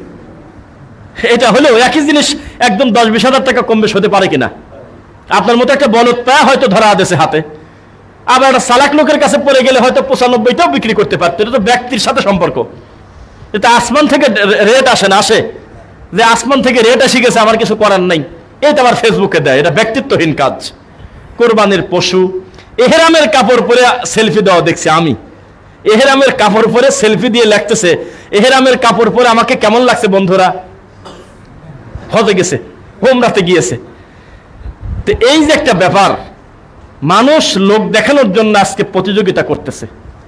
দুই ভাই দ্বন্দ্ব করে, ঝগড়া করে, কোরবানির পশুর দাম হয়তো 1 লাখ, উনি জোর করে 2 লাখ টাকা বাড়িয়ে দিচ্ছে, দিয়ে ইউটিউবারদেরকে নিয়ে এসে বিভিন্নভাবে মস্কারা করা হচ্ছে। ইবাদতটাকে আমরা বানিয়ে নিয়েছি লৌকিকতা, রিয়া। একটা লোক দেখানো ইবাদতের কথা কোরআন মাজিদে আছে কিনা বলেন? ফাওয়াইলুল লিল মুসাল্লিন, আপনি কাকে কি বলতে চাচ্ছেন? লোক দেখানোর ইবাদত থেকে আমরা বেঁচে থাকবো ইনশাআল্লাহ। এরপরে কুরবানির দিনের করণীয় বর্জনীয় সম্পর্কে আমরা আগামী একটা জুমা পাওয়া যাবে, সেখান যে দায়ী আসবেন শুনবেন, তবু আমি একটু টাচ করি। ঈদুল ফিতরের দিনে আমরা ঈদুল ফিতরের দিনে ঈদের মাঠে যাব কিভাবে বলেন? কিছু খেয়ে না খেয়ে? কি এতগুলো লোক ভুল করে? খেয়ে যাব আমরা। খেজুর খাবেন, মিষ্টি খাবেন, মিষ্টি জাতীয় খাবার খেয়ে যাবেন। আর ঈদুল আজহায় না খেয়ে যাবেন। যেই কুরবানির পশু আপনি কাটবেন, কোরবানি করবেন আল্লাহর জন্য, আপনার আজকের দিনের প্রথম খানা হবে ওইটার মাংস দিয়ে খাওয়া। কথা বুঝতেছেন? এটা সুন্নাহ। আমাদের পাবনাতে বলে এটা হলো ইফতার করা। ইফতার করা মানে সব জায়গায় পণ্ডিতি, যেখানে যা না লাগায় দিয়েছে এটা ইফতার। এই পদ্ধতিটা একটা সুন্নাহ, যে আল্লাহ চান যে আপনি যে কোরবানিটা দিলেন আজকের দিনের সবচেয়ে ভালো কাজ হলো কোরবানি করা। সেই কোরবানির পশুর মাংস দিয়ে প্রথম খাবারটা আপনি খান। আল্লাহর কসম 1, আল্লাহর কসম 2, আল্লাহর কসম 3। গত পরশুদিন আমাকে ঢাকার একটা ভাই ফোন করে বলতেছে, আমি একটা কোরবানি কিনছি, আমার ইচ্ছা হলো নিজে হাতে কোরবানি করা। আলহামদুলিল্লাহ। তো কয় সমস্যা হলো আমার স্ত্রী গর্ভবতী। তো এইটা কোন প্রশ্ন আপনি উত্তর দেন? আছে, আমার কাছে আছে, হোয়াটসঅ্যাপে আছে। এখন আমি এটা কি কোরবানি করতে পারবো? আমি বললাম যে আপনি গলার পর পাও দিয়ে আর আপনার স্ত্রী ছুরি দিয়ে কাটবে, কোনো অসুবিধা নাই। কেন আমরা নিজেদের প্রতি জুলুম করে নিচ্ছি? কেন বলতেছি আকিকার গোশত বাপ খেতে পারবে না? কোন দোহাই দিয়ে বলতেছি যে স্ত্রীর পেটে বাচ্চার জন্য আমি কোরবানি করতে পারবো না? এটা কোন কিসের ভিত্তিতে আপনি বললেন? এই সুযোগ ইসলাম রাখছে? ইসলাম হলো সহজ। যে কথা বলতেছিলাম, কোরবানির মাংস বন্টন হয় আপনার এলাকায়, বন্টন করেন না? এই বন্টনের সিস্টেম আমি এই জায়গা জানি না। এটা কি এরকম সিস্টেম? একজন বলেন, একজন। 3 ভাগের 1 ভাগ সমাজে দিল, আর নিয়ে যায়, নিয়ে গিয়ে তিনি খাবে, তার প্রতিবেশী আত্মীয়কে দেবে, তার ঘরে আসে। এইটা নিয়ে বহু বিতর্ক, যে আমি তো 1 ভাগ দিয়েই দিলাম, ওইটা আবার আমি ব্যাকে আনবো কি কারণে? এটা হয় না আপনাদের সমাজে? প্রত্যেকবার এই যন্ত্রণা সব জায়গায় হয়। শোনেন, সাবধানে কথা বলবেন। কোনো জিনিস হারাম বলতে গেলে দলিল লাগে, চট করে বলা যায় না। একটা লোক গরু কোরবানি দিয়ে যদি 4 ভাগের 3 ভাগ একা খায় পরিবার নিয়ে, আর বাকি অল্প দেয়, আপনি কি গুনাহগার বলতে পারতেছেন এখন? আর আবার রাখছে সামান্য, দিয়ে দিয়েছে বেশি, আপনি কি তার এখন কোনো ভাগের কিছু হিসাব আছে? এটা সামাজিক নিয়ম, এটার সাথে হালাল হারাম গোনেন কেন? মিলেমিশে খাওয়াটা কোনো অন্যায় পাপ না। আলেম ওলামা বলছে দেখতে খারাপ দেখায়, যেটা দিছেন সমাজের জন্য ওইটা নিতান্তই সমাজবাসীকে দিয়ে দেন, অসহায়কে। ওইটা আপনার নেওয়ার দরকার নেই, আপনার তো নিয়ে গেলেন, ওইটাই খান। কেউ বলে না যে এটা হারাম হবে। হারাম হয় কিভাবে আমাকে বলেন? আমার বাড়িতে যদি 20 জন লোক থাকে, আমি যদি একটা খাসি কোরবানি দেই, তাহলে আমার বেশি রাখা লাগবে না? আমি বেশি রাখবো, 100%, এটা নিয়ম। আমি বেশি করে রেখে অল্প করে আমি দিয়ে দেব। আর যদি লোকই হলে আমরা 2 জন, আমি একটা গরু কোরবানি দিছি, আমি 3 ভাগের 1 ভাগ কি করবো আমাকে বলে দেন, আমি করবোটা কি বলেন? কিসের ভিত্তিতে আমি 1 ভাগ নেব? আমি নেব হলে মাত্র 3 কেজি, আমি মোট দিয়ে দেবো। আমি কি করবো এত গোস্ত? এইটা হলো সিস্টেম। এই জন্যই ভাগ বন্টন নিয়ে ঝগড়া করবেন না। এই হুবহু বন্টনের কথা হাদিসে ডাইরেক্ট লেখা নেই, তবে কেউ কেউ বলার চেষ্টা করেছে, কুলু ওয়া আতইমুল বাইসাল ফাকির, তুমি খাও ফকিরকে দাও। কুলু ওয়া আতইমুল কানিয়া ওয়াল মুহতার, তুমি খাও যে চাইতে আসে তাকে দাও, যে চায় না তাকে দাও। তাহলে 3 রকম হলো না? এরকম তারা বিভিন্নভাবে বোঝানোর চেষ্টা করেছে। তবে কোন কোন আলেম বলেছে এতে বোঝা যায় 3 ভাগ করা বা 3 সিস্টেমে দেওয়াটাই ভালো। 3 ভাগ মানে সমান হতে হবে সেটা জরুরি না। 3টা অংশ 3টা হকদারের কাছে পৌঁছানো। 1 নিজ, 2 আত্মীয়, 3 সমাজবাসী, এতিম মিসকিন যা আছে সব ঢালাও ভাবে দিবেন, অসুবিধা নেই। এটা কোনো দান সাদাকা না যে আপনি সাদাকা দিচ্ছেন, এইটা ফকির মিসকিন ছাড়া কোনো সম্ভ্রাম্য লোক খেতে পারবে না, এইটা না। সমাজের লোক মিলেমিশে খাবে, এতে কোনো অসুবিধা নাই। আচ্ছা, এইবার গরু 7 ভাগে কোরবানি দিতে গিয়ে একজন স্পষ্ট সুদখোর, 2 ভাগওয়ালা একেবারে ডাইরেক্ট সুদ খায়, আর বাকি 5 জন আল্লাহওয়ালা। এখন হিসাব কি হবে আপনারা কেউ বলেন? আমরা সবাই জানি উনি সুদখোর, আর আমরা 5 জন ভালো, তাহলে এখন কি হবে হুকুম? হ্যাঁ, গায়ের জোরে হুজুররা ফতোয়া দেয়, ইউটিউবে ঢোকা যায় না। বাপ রে বাপ, কথার গতি। কয় চেয়ারকে লাথি মারো মসজিদ থেকে। কি কয় এগুলো? মসজিদ থেকে চেয়ারকে লাথি মারো? বগুড়ার এক জোকার বলে। কেন লাথি মারবে? বহু লোক আছে পুরাটা বসে পড়তে পারে কিন্তু হামু দিতে পারে না। জানেন এটা? বোঝেন আপনারা? এদের পিছনের এই কট সম্পর্কে ধারণা আছে? শির দ্বারা ডাক্তারি কোনো বুঝ আছে আপনার? শরীরের গতি অনুযায়ী লোকটা সালাত আদায় করবে, এইটা হাদিসে আছে। কিন্তু আপনি বসতে নিষেধ করতেছেন, এইভাবে বসা যাবে না, ওইভাবে করা যাবে না, এই মাপকাঠি নাই। মক্কা মদিনাতে গিয়ে দেখবেন আল্লাহর ঘরে চেয়ার কত বেশি আছে। আমি কি বানায় বললাম নাকি? আছে। তো এরকম কি জানো একটা কথা বলতেছিলাম, ওই যে কোরবানি। হুজুর খুব দায়িত্বের সাথে বলতেছে, এই তুমি যে ভাগে কোরবানি দিবে, যদি একটা সুদখোর ঢুকে যায়, যদি একটা ঘুষখোর ঢুকে যায়, তখন কি হবে? তখন কি হবে তাকে আমি জানি নাকি? আমি চেষ্টা করব ভালো মানুষদেরকে দিয়ে নেওয়ার, আমি বাহ্যিকভাবে চেষ্টা করব নামাজি মানুষদের সাথে করার। এরপরেও যদি একটা সুদখোর ঘুষখোর আমার ইচ্ছায় অনিচ্ছায় পরিস্থিতির কারণে লোক না পাওয়ার কারণে হয়, তার গুনাহ তার, আমারটা আমার। আমি কারোর বোঝা বহন করব না। লা তাজিরু ওয়াজিরাতু ওযরা উখরা, কেউ কারোর বোঝা বহন করবে না। ওই লোকটার রুজির অংশ ওনার দায়িত্ব, আপনার না। বুঝতেছেন? আর যদি বেশি ইমানদার হন, তাহলে আল্লাহর ঘরের জুমার খুতবায় ঘোষণা দিবেন, কোন সুদখোরের সঙ্গে আমরা কোরবানি দেব না। ইমামের মুখ দিয়ে বলায় নেন, সামাজিকভাবে একটা প্রক্রিয়াতে নিয়ে আসেন। কিছুই বললেন না, তাকে বানাইছেন কমিটির বড় দায়িত্ব, তার কাছ থেকে লাখ লাখ টাকা নিয়ে মসজিদের ছাদ দেন, আর এই কোরবানি করার সময় লোকটার নাম ধরে এরকম করবেন? কিভাবে করবেন? ওই লোক যদি সুদখোর হয়, তো 20,000 টাকা কিস্তি তুলেছেন, ওটা সুদ কিনা? সুদ কি নরম পাপ না শক্ত পাপ? যদিও অনেকের কাছে এখন একটু নরম নরমই লাগে। পোল্ট্রি নেছে না অনেকেই, ঠান্ডা হয়ে গেছে। একটা হুজুর বলতেছে যে একজনকে বড় করতে গিয়ে বলতেছে যে খায় না কিনা? আমিও তো খাই, আমার হুজুরের আমার রুমালটাও তো সুদের টাকায়। কোন? জি না, সারা পৃথিবী সুদ খেলে বলতে হবে পাপ। যত বড় ইমাম হোক, অন্যায়কারী হোক, সুদকে যদি আপনি নরম গুনাহ মনে করেন, আমি আপনাকে অসুস্থ মনে করি, সুস্থ মানুষ মনে করি না। যেই পাপের শাস্তি হারবে মিনাল্লাহি ওয়া রাসূলি, আল্লাহ এবং তার রাসূলের সাথে যুদ্ধ করার মতো পাপ, আপনি কি মস্কারা পাইছেন এগুলো নাকি? এত বড় পাপ কি নরম করে ফেলবেন? আপনি চেষ্টা করবেন স্পষ্টত কোনো সুদখোরের সাথে না থাকার। এরপরেও যদি কোনো কারণে হয়ে যায়, আপনি গুনাহগার হবেন না ইনশাআল্লাহ। আপনার অন্তরের খবর আল্লাহ জানেন, ওনার অপরাধের শাস্তি ওনার হবে। আচ্ছা গেল, সুদ খাওয়া বড় পাপ না তাবিজ কবদে বিশ্বাস করা, পীর মুরিদি করা বড় পাপ? সুদ খেয়ে লোকটা নিজের ক্ষতি করেছে, কাবিরা গুনাহ।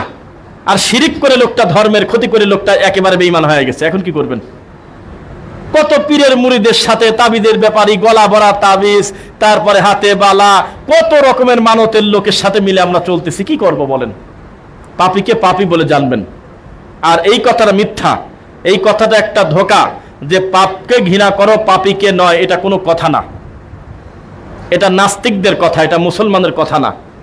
পাপকে ঘৃণা করো পাপীকে না, এটা কি বললেন আপনি? একটা জেনাকারিনী মহিলাকে বললেন যে আমি তোমাকে অনেক ভালোবাসি, শুধুই পাপটাকে ঘৃণা করি। পাপ কিনা? পাপ কি কারোর নাম?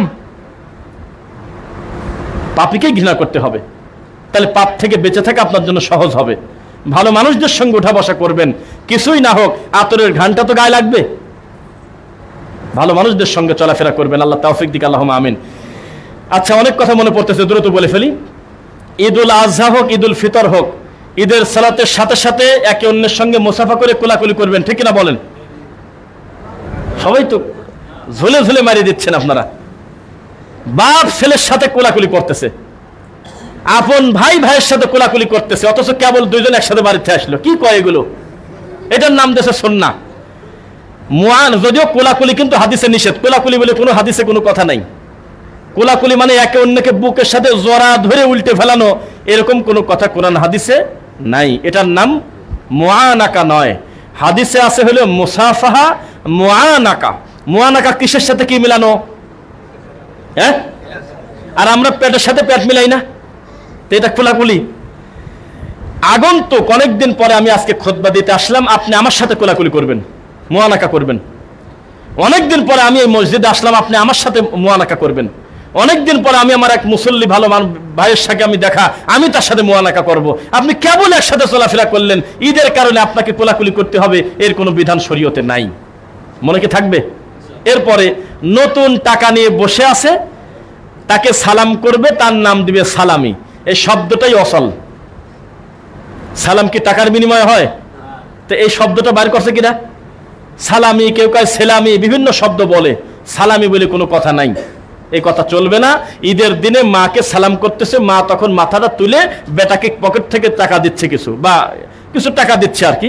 এই টাকা পেয়ে মা ছেলে বলতেছে আমি খুশি হয়ে গেলাম, আমার মা আমাকে সালামি দিল। নাউজুবিল্লাহ। তো সেজদা দেওয়া যাবে কাউকে?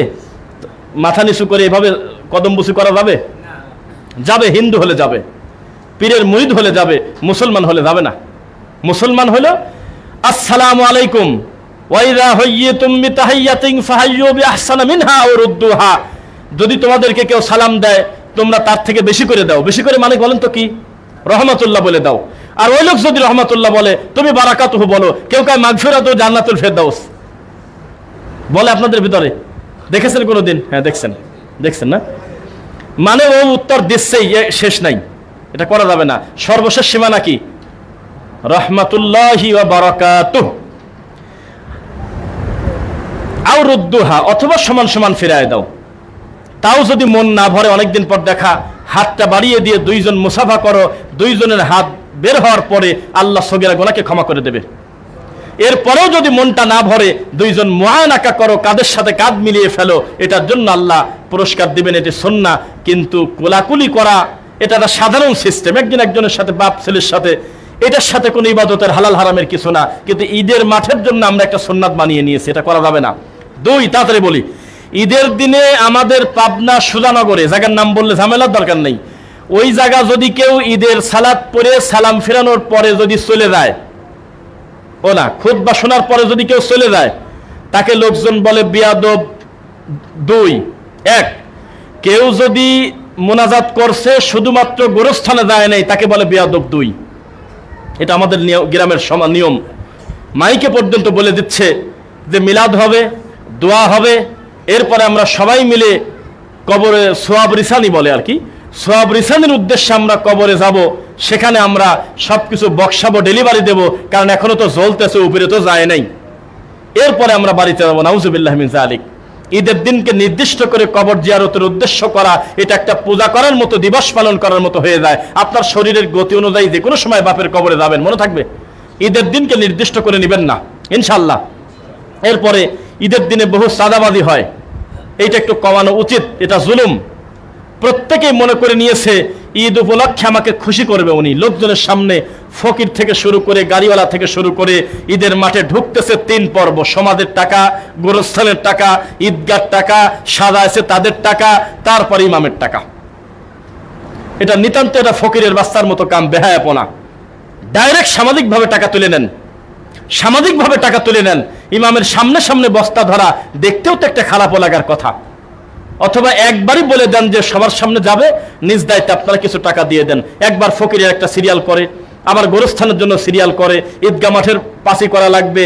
এক ঈদের খুশির দিনে পকেটে টাকা নিয়ে গেছে 5,000, লোকটা কিছুই আনতে পারলো, একেবারে জুলুম। ঈদ মানে এটা বিপদ বানায় এনেছে। আজকের দিন এটা করতে হবে কেন? আরেকটা বিষয় বলি, আপনারা রাগ করবেন না। কাজী দেখবেন মেয়ে পক্ষের কাছে ছেলে পক্ষের লোক বিয়ে করতে আসে, না মেয়ে পক্ষের লোক ছেলে পক্ষের কাছে যায়? ছেলে পক্ষের লোকের বাড়ি হলে পাবনা, উনি আসছে এই বরাবর গ্রামে বিয়ে করতে, তো কাজী এই গ্রামের হবে না। এই গ্রামের কাজী আর সমাজের লোকজন বলতেছে মসজিদ মাদ্রাসার জন্য 2,000, তো বিক্রি করে খেতে পারে না ছোট লোক। ওই লোকের বাড়ি পাবনা, ওনার বাড়ি নোয়াখালী, উনি এই গ্রামের মসজিদ মাদ্রাসার উন্নতি করার জন্য আসবে, এটা তো বলতেও তো লজ্জা করে। এই লোকটা আসছে বিয়ে করতে, কয় সমাজের টাকা। আমার গোরস্থান আছে, ঈদগাহ আছে, বিষয়টা বিবেচনা করবেন। কেউ বিবেচনা করবে কেন? ওর কোন মাইয়ে ছুঁয়ে আছে আনে? ও কিসের টাকায় পড়লো বিয়ে করতে? সেই বেচারা আবার 2,000 টাকা তোমার সমাজে দেবে না, কিচ্ছু দরকার নাই। শুধু কাজীর যে সম্মানটুকু, যেটা ফর্মালিটি উনি দিবে, আর যে ইমাম সাহেব বিবাহ পড়াবেন যার মাধ্যমে, তাকে কি খুশি করবে সেটা তার ব্যাপার। কি যে লেগে যায় বিয়েতে, এ কথা বলে কোন হিসাবে? আমার লজ্জা করে যে আমাদের গোরস্থান আছে, ঈদগাহ আছে, আমাদের সমাজ আছে, এগুলো দেখবেন। এগুলো হয় না? না, তো এটা লজ্জা, এটা লজ্জা। এটা দাওয়াত দিয়ে টেবিল নিয়ে বসার মতো ছোট লোকি কারবার। আপনি একটা মেহমানের কাছে আপনার বিয়েই হচ্ছে, একটু পরে আপনার বিয়েই হবে, একটু পরে আপনার তাওই হবে, একটু পরে আপনার জামাই হবে, একটু পরে আপনার দুলাভাই হবে। এই লোকটার কাছে আপনি ভিক্ষে চাচ্ছেন হলে গোরস্থানের টাকা, গোরস্থানের টাকা ও দেবিকে, এটা ওর কি এর কোনো খাত আছে? আস্তাগফিরুল্লাহ আযীম। আল্লাহ আমাদেরকে তুমি সামাজিক জাহিলিয়াত থেকে, ধর্মীয় জাহিলিয়াত থেকে বাঁচার তৌফিক দাও। কুরবানি বিষয়ে আহলে হাদিসদের সামনে আর ওয়াজ বেশি না করলেও হয়, আমি জানি এ সবাই কমন বিষয় জানে আলহামদুলিল্লাহ। এটা যেহেতু নির্দিষ্ট একটা দিনের ইবাদত, একদিন না 3 দিন। কয় দিন? ঈদের দিনে ফজর থেকে কোরবানি দিতে পারবেন ঈদের মাঠে যাওয়ার আগে? দেখেন চালাক হয়েছেন তাহলে। ঈদের মাঠে যাওয়ার পূর্বে ঈদের সালাতের আগে যদি কেউ কোরবানি দেয় তাহলে শুধু মাংস খাওয়া হবে, এটা কোরবানি হবে না। ঈদের সালাত আগে হবে, তারপরে কোরবানি হবে। ও আর একটা কথা ভুলে গেছি, কেউ যদি ঈদের নামাজ পড়ে বাড়ি চলে যায় তাকে ধরে আপনারা বসাবেন, খুতবা শোনাবেন জুমার খুতবার মতো নাকি? বাধ্য না, মন চাইলে বসলো, নাহলে চলে যাক, আল্লাহ নবী নিষেধ করে নাই।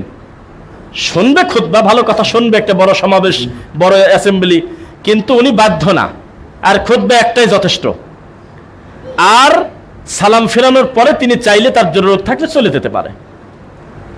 আর ঈদের খুতবা আগে নামাজ পড়ে না নামাজ আগে খুতবা পড়ে?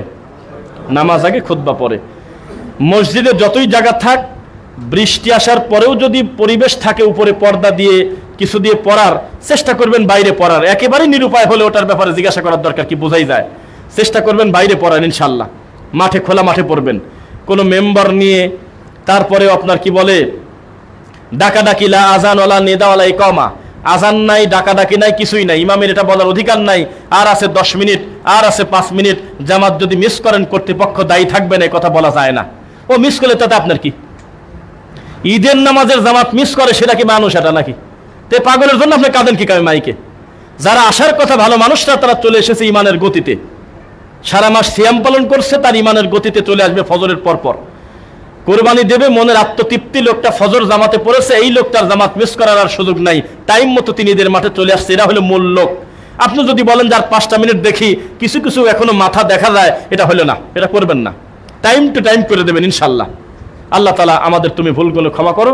জুমার খুতবার প্রথম পর্ব শেষ করছি। বারাকাল্লাহু লানা।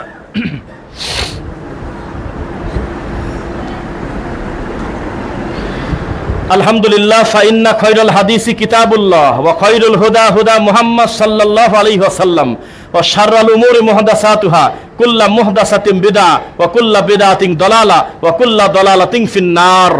রব্বিরহামহুমা কামা রব্বায়ানি সগীরা। রব্বানা আতিনা ফিদ দুনিয়া হাসানা ওয়া ফিল আখিরাতি হাসানা ওয়া কিনা আযাবান নার। রব্বানা মা খালাকতা হাযা বাতিলা সুবহানাকা ফাকিনা আযাবান নার। রব্বানা ইন্নাকা মান তুদখিলিন নার ফাকাদ আখযাইতা ওয়া মা লিল যালিমিনা মিন আনসার।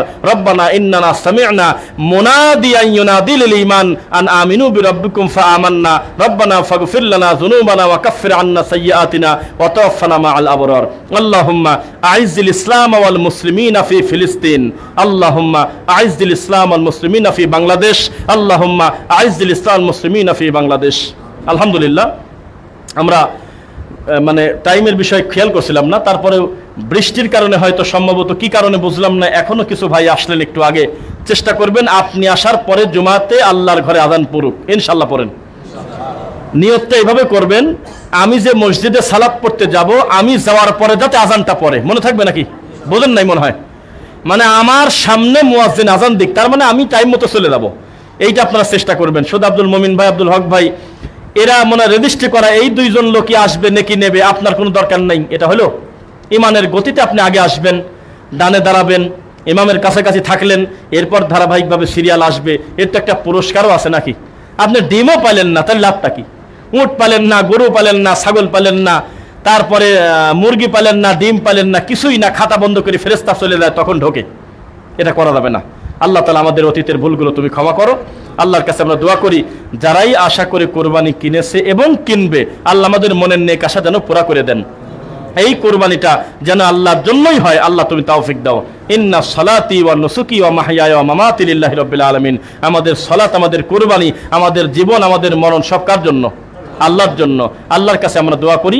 আর আরেকটা মাসালা, আপনারা ঝগড়া ফাসাদ করবেন না, সেটা হলো কেউ কেউ নাকি বলা বলি করে যে বৃষ্টির দিনে সালাত আমরা কিভাবে পড়বো। এটা সহজ জিনিসটা, পেছানোর কিছু নাই। ইবনে আব্বাস রাদিয়াল্লাহু আনহু তিনি বলতেছেন যে আমি ডাইরেক্ট মুয়াজ্জিনকে বললাম যে মুয়াজ্জিন শোনো, তুমি মাইকে হাইয়া আলাস সালাহ বলাটা বাদ দাও, আজকে তুমি বলো হাইয়া আলাল বাইত, সালাত করলে বাড়িতে সালাত পড়ো, এটা আপনি ডাকেন। একজন বলল যে আপনি কিভাবে বলতে পারেন এই কথা, এখানে তো আছে হাইয়া আলাস সালাহ। তখন উনি বললেন যে না, সল্লু ফি বুয়ুতিকুম বলবো আমি, কারণ আমার থেকে যে উত্তম আমি তার থেকে শিখছি। সে কে? ভাষা বলছেন, দেখেন কি সুন্দর, আমার থেকে যে উত্তম সে আমাকে শেখাইছে। প্রবল বৃষ্টি, এটা করগণে দেখেন, প্রবল বৃষ্টি, তুষারপাত, মেঘ ডাকা, প্রচন্ড কাদার কঠিন বিকট ঠান্ডা কনকনে শীত যদি হয়, আল্লাহর বান্দা নিজের বাড়িতে সালাত জমা করে পড়ে নিতে পারে, এই বৈধতা শরীয়ত তাকে দিয়েছে। সহিহ মুসলিমের হাদিস। তবে মসজিদে যদি একবার চলে আসেন তা আপনি তো নিরাপদ এমনিই আছেন, তখন আপনি মাগরিব এশা পড়ে তারপরে বাড়িতে যাবেন ইনশাআল্লাহ। কিন্তু বাড়িতে যখন থাকবেন ওখান থেকে আর আপনাকে মসজিদে আসতে হবে না। তীব্র বৃষ্টির কারণে বেশি বুজুর্গি না দেখাতে গিয়ে আপনি বাড়িতে পড়লে আপনার সালাত হবে ইনশাআল্লাহ। তবে এই দৃশ্য আপনারা কি দেখছেন কিনা, কয়েক বছর আগে সিলেটে সহ বেশ কিছু জায়গায় খুব বন্যা হলো না? কয় সালে ভাই? 22 সালে মনে না, 23 সালে, হ্যাঁ, প্রচুর বন্যা। এর ভিতরে দেখলাম যে ওই কিছু বুজুর্গ দেখলাম যে পানির ভিতর নামি, হ্যাঁ, গলা পানির ভিতর নামি নামাজ পড়তেছে, আর লোকজন লাগতেছে আমিন আমিন। আমিন কিসের? কক্সবাজারে বেড়াতে গেছে, যা সেরে ওই পাথরের পর নামাজ পড়তেছে পানির ভিতরে, একেবারে এই পর্যন্ত পানি। তো লোকজন লিখতেছে, দেখেছেন এর নাম নামাজি, কক্সবাজারে এসেও নামাজ ছাড়ে নাই, তা তুই ঘরের টিপে এসে পারিস নাই? জোহরের সময় যদি জোহর আর আসর একসাথে জমা করে প্যাকেট করে পড়ে আসতো তাহলে মাগরিব পর্যন্ত নিরাপদে ছিল। আরে মাগরিবও গেল এসার সাথে ঠেকা দেওয়া যেত না? এনে নাচতেছে কি কামে? নিতান্তই এই জাতি আমরা হলে আবেগী জাতি, আমাদের কোনো এলেম নাই। রাস্তায় বের হয়েছেন লম্বা সফরে, বাড়িতে আসার আগ পর্যন্ত আরবিতে শরীয়তের ভাষায় আপনি হলে মুসাফির। আল্লাহ সুযোগ দিয়েছে 2 রাকাত নামাজ করা, 4 রাকাতকে খাটো করে হাফ করছে, আপনি সুন্নাত পড়তে গেলেন কিসের জন্য? এখানে তো হিসাব আছে নাকি? এটা ফজরের 2 রাকাত আর বেতরের হিসাব কিন্তু বাদ, ওটা আলাদা। কিন্তু যেখানে ফরজই অর্ধেক করা, আমি নিজে দেখছি আল্লাহর কসম, সুন্নাত নফল 17 রাকাত পড়তেছে, অথচ তার বাড়ি থেকে দীর্ঘ সময় তিনি পথ চলেছে না। শরীয়ত যেটা সহজ করেছে ওটা করেন, এই আমলটা বরং করাটাই ভালো, না করার থেকে বরং করাটাই বেশি সুন্নাহ। কারণ এখানে আল্লাহ সুযোগ দিয়েছে, সুযোগটা আপনারা নেন। তো তীব্র বৃষ্টি, যদি এরকম ঝড় হয় তখন আপনারা বাড়িতে সালাত আদায় করবেন, ইনশাল্লাহ নেকির ত্রুটি হবে না। আর বেশি ইমানদারি দেখাতে গিয়ে এখানে আসলেন ডাল পরে মরে গেলেন, অথবা বিদ্যুৎ চমকায় বিদ্যুৎ মাথার পর পরে পাবনা একটা গাছে দেখবেন 2 ভাগ হয়ে গেছে, ওই রকম যদি আপনার হয় তাহলে শহীদের দরজা তো দূরের কথা, আত্মহত্যার মতো গুনাহ হওয়ার সম্ভাবনা আছে অতি পণ্ডিতি করার কারণে। শরীয়ত কারোর প্রতি জুলুম করে না। পদ্মা সেতু যেদিন উদ্বোধন হয় সেদিন পদ্মা সেতুর উপরে আমাদের দেশের কিছু মুফতি জোহরের নামাজ পড়ছে, জানেন কি আপনারা? কেন নামাজ পড়ার জায়গা নেই? আর ওইটা পার হলেই তো মসজিদ আছে, এই পিছনেও মসজিদ আছে, ওখানেই যায় ও মরতেছে, পেশাব করতেছে কেউ ওই যে নেওয়ার জন্য।